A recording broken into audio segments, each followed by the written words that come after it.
Good evening, visitors. Welcome to the Australian War Memorial's last post ceremony. My name is Joanne Smedley, and joining us today from the Royal Australian Navy is Commander Greg Swindon.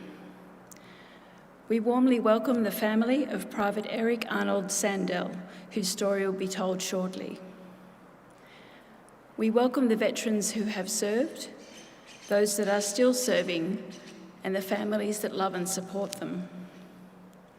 We acknowledge the members of RSL and Services Clubs Association, RSL Victoria and RSL Queensland who are watching the broadcast of this ceremony across Australia. During this evening's ceremony, wreaths will be laid at the base of the Pool of Reflection by family and visitors to the memorial. If you are able, please stand and join in the singing of the national anthem.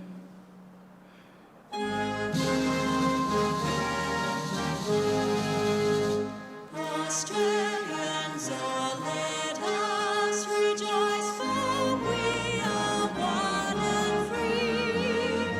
We've golden soil and wealth for toil, our home is girt by sea.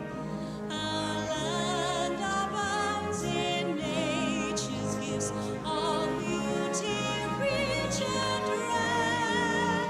In history's page, let every stage advance Australia fair.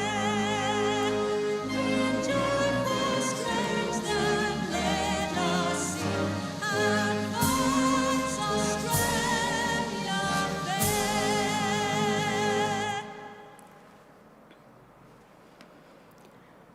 The Australian War Memorial was the vision of Charles Bean, Australia's First World War official historian. Bean landed with the Australian troops on Gallipoli and stayed with them at the front through to the end of the war. The idea of this national memorial and museum came to him at Pozières, France, in the depths of the bloody fighting of 1916.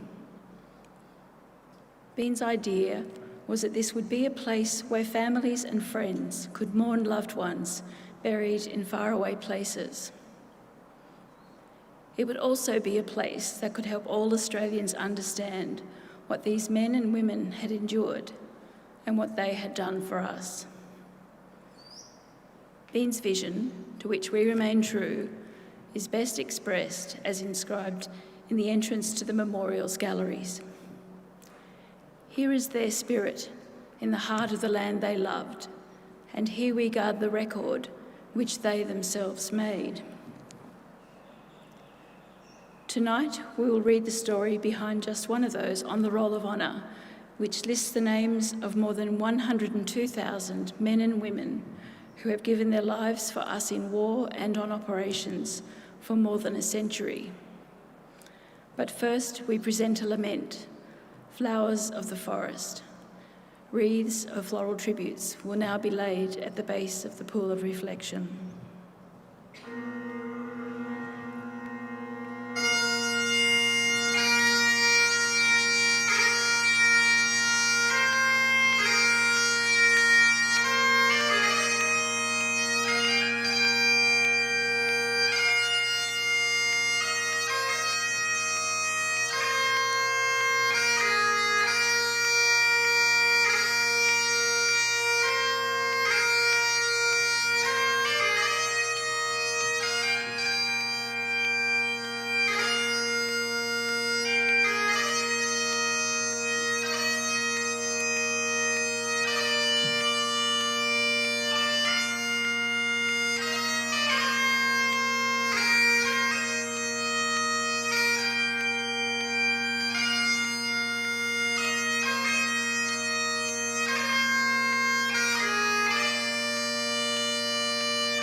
Today, we remember and pay tribute to Private Eric Arnold Sandell. Eric Sandell was born on the 1st of February 1918 in the Melbourne suburb of Camberwell. The son of John and Maud Sandell, he grew up in Melbourne with his brothers, John, Arthur and Douglas, and his sister Olive. After attending Carey Grammar, he worked as a bank clerk. In July 1940, Sandell enlisted in the Australian Army Medical Corps. He was posted to the 2nd 9th Field Ambulance, and on the 2nd of February 1941, the day after his 23rd birthday, Private Sandell left Sydney, bound for overseas service. During the voyage, he was admitted to the ship's hospital, suffering from appendicitis, and after landing in Singapore, was transferred to hospital there for treatment. While recuperating, he worked as a nursing orderly, and after recovery, worked treating the sick and wounded in Singapore. The Japanese attack on Singapore began at 10:30 p.m. on the 8th of February, when 2 Japanese divisions crossed the Johor Strait. By the 13th of February, the battle for Singapore Island was all but over, and on the 15th of February, British forces surrendered. At the infamous Changi Jail, various medical units were amalgamated to form a combined hospital. Eric worked throughout as a nursing orderly until mid-April 1943, when he was allocated to F Force, one of the last Labor forces to leave, which consisted of 3,662 Australians and 3,400 British. F Force's hardships began when they were sent to Thailand by train. Packed into suffocating metal railway trucks with little food or water, they reached Ban Pong in Thailand, and the prisoners were marched over 300 kilometres to half a dozen camps, progressing towards the border with Burma. To avoid the heat, which was at its most intense in April, the prisoners marched at night for as much as 12 to 15 hours. When the monsoonal rains began in May, paths became impossibly slippery and treacherous. Many of the men collapsed and had to drop out.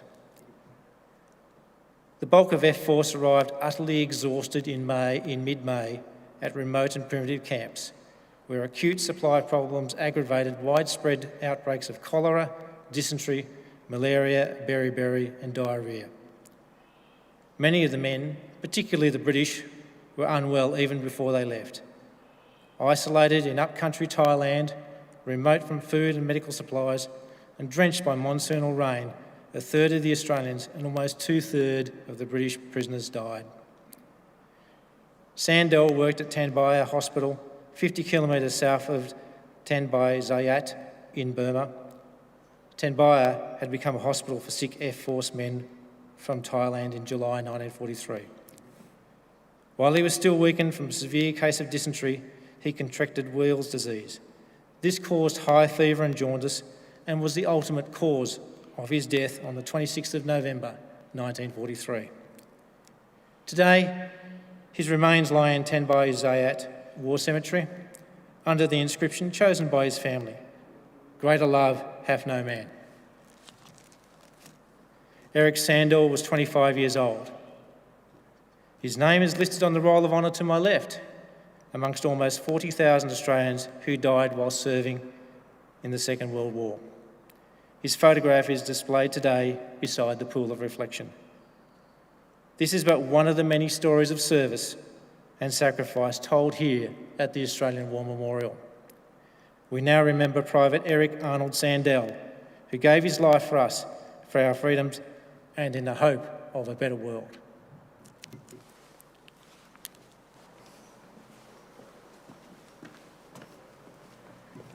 Please stand for the reading of the Ode and the sounding of the last post.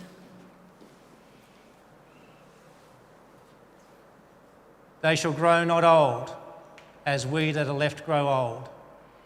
Age shall not weary them, nor the years condemn. At the going down of the sun, and in the morning, we will remember them. We will remember them.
lest we forget.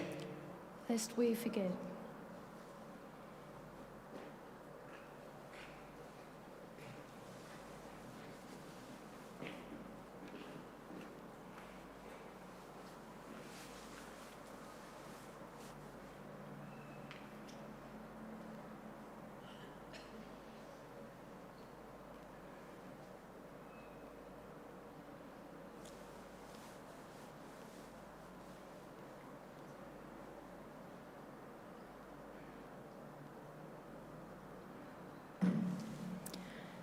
We leave you this evening with the words of the memorial's founder, Charles Bean. Many a man lying out there at Pozières or in the low scrub at Gallipoli with his poor, tired senses barely working through the fever of his brain has thought in his last moments, well, it's over. But in Australia, they will be proud of this. Ladies and gentlemen, girls and boys, that concludes the last post ceremony. We thank you for visiting the Australian War Memorial and wish you all a very good evening.